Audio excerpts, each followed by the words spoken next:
সব hero cap পরে না, কেউ কেউ শুধু একটা অটো চালায় আর বদলে দেয় শত জীবন। রবিনের দিন শুরু হয় খুব ভোরে।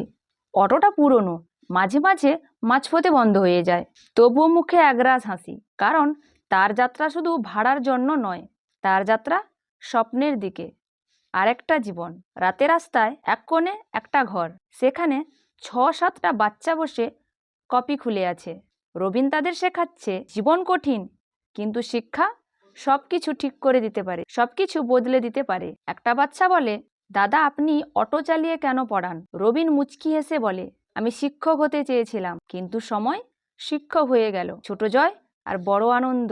একদিন খবর আসে ওদের মধ্যেই একজন মেয়ে সোনালি, সে মাধ্যমিকে প্রথম হয়েছে। বাচ্চারা সবাই খুশিতে চিৎকার করছে, আর রবিন নিঃসন্দেহে বসে, চোখে জল আর মুখে হাসি। এই প্রথম আমি জিতলাম, নিজের জীবন নয়, ওদের জন্য, সমাজের চোখে। কেউ কেউ বলে অটো চালিয়ে কি হবে, কেউ হাসে, কেউ অবহেলা করে। কিন্তু একদিন স্কুলের অনুষ্ঠানে সোনালি মাইকে বলে, আমার জীবনের প্রথম শিক্ষক রবিন দাদা। সমগ্র হল তালি দেয়। রবিনের চোখে তখন সূর্যের আলো নয়, গর্বের আলো। বছর কেটে যায়, রবিনের চুলে পাক ধরেছে, অটো এখনো পুরনো, কিন্তু এখন যাত্রীরা ওকে স্যার বলে ডাকে, কারণ তার ছাত্রছাত্রীরা এখন ডাক্তার, শিক্ষক, পুলিশ। যে মানুষ নিজের স্বপ্ন পূরণ করতে পারেনি, সে অন্যদের স্বপ্নের পথে আলো জ্বালিয়ে দিয়েছে। শিক্ষক মানে কেবল পেশা নয়, এক নিঃস্বার্থ প্রেরণা।